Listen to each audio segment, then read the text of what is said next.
جنرال دوستم وایي طالبانو پر موږ جګړه تحمیل کړه.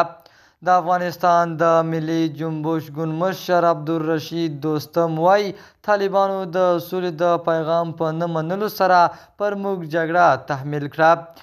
په سلامونو مو ورکلی کوم د AFG نیوز چینل درنو لیدونکو.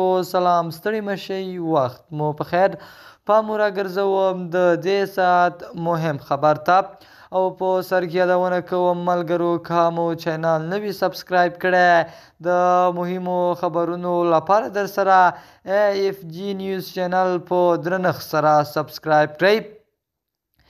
عبدالرشید دوستم زیاته کړه لکه څرنګه چې هغوی طالبانو د شهید برهان الدین رباني د سولې پیغام ته د ملي اتل احمدشاه مسعود د سولې پیغام ته نه ویل او جګړې ته یې ترجیح ورکړوله، هغوی موږ ته هم نه ویل او هغوی پر موږ او زموږ پر خلکو جګړه تحمیل کړه. احمد شاه مسعود په دغه ویډیو پیغام کې وایي چې د طالبانو د ظلم او جنایت د مخنیوي لپاره له مقاومت ودرېد، پرته دوی ته بله لاره پاتې نه شوه.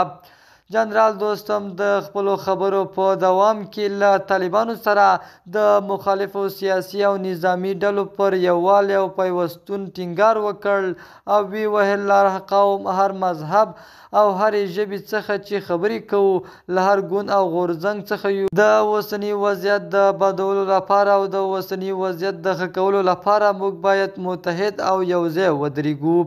د AFG نیوز چینل درنو لیدونکو، دا زمونږه د دې ساعت چمتو شوی خبر د نورو مهمو خبرونو لپاره در سره AFG نیوز چینل په درنښت سره سبسکرایب کړئ. تر بیا ښې چارې، د الله په امان.